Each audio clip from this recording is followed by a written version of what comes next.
My ex-wife and I share 2 kids. Our daughter is 15 and our son is 13. We divorced 11 years ago and we share custody of the kids, 50-50. My ex is remarried and she has a stepdaughter in her home the same age as our daughter. My ex and her husband have tried to make the kids close, but especially the 2 girls because they're the same age. This has not worked. I know from my kids' time with me that they have zero closeness to her, and my daughter in particular doesn't like her stepsister. From speaking to my ex about issues in the past, I know her stepdaughter has trouble with other kids liking her and she gets excluded by them more frequently than she's included by others. This was something my ex wanted me to address with our kids before. My daughter and her best friend were invited to a Halloween party. This year the kids are with me for Halloween, so she asked me for permission to go.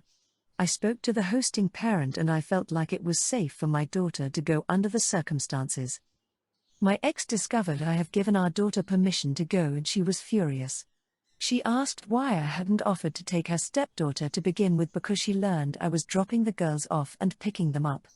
Then she mentioned her stepdaughter was excluded from the party and that every other kid in their grade is included.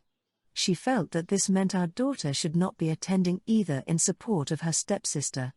She tried to forbid me from allowing our daughter to go.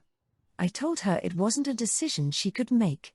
She argued that I should be encouraging a supportive sibling dynamic between the girls and that it seems like our kids only support each other and not their stepsister, who they've known for more than half their lives.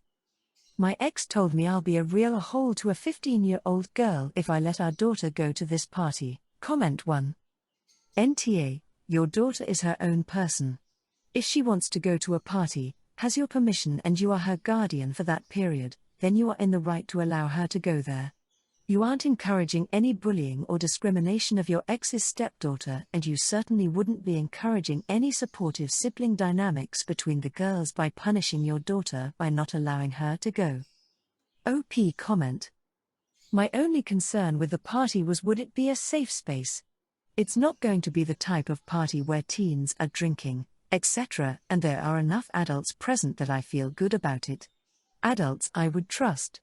So yeah, I feel like that would be the only reason for me to say no. Last week I had a stressful week at work, so was looking forward to a chilled weekend.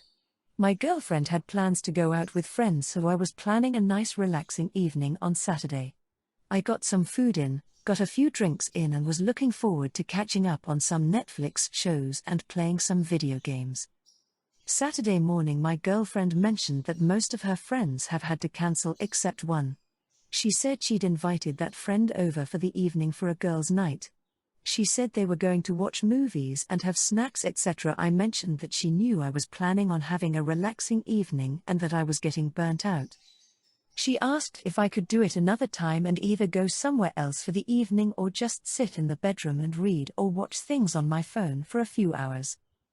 I told her that I'm not being kicked out of my own home and that if she wants an evening with just her friends then they can go to her friends, since I had plans for the evening. She said I wasn't being fair, but I just pointed out she's just decided that her plans changing is more important than what I had planned and is acting like it's acceptable to kick me out of my home. I said if she wants an evening in with her friend then we can discuss it another time, but for this Saturday it's not going to happen. She just said again I was being unfair. Comment 1. NTA, your GF is the one being totally unfair. You and she already had plans set up, her out with her friends and you inside by yourself. Her having her plans change is not your problem and you shouldn't have to change your plans just because of it. She can just as easily move to another place to entertain her friend out like she planned with you staying alone at home. She just doesn't get to kick you out like that. So, standing your ground is appropriate. She'll just need to find another spot that is not your place. Comment 2. NTA. You had already planned this. It is your property. Even if you had not planned this, you rightfully get finally say what happens in your home. The fact that it is even a conversation once you set that boundary would feel disrespectful to me.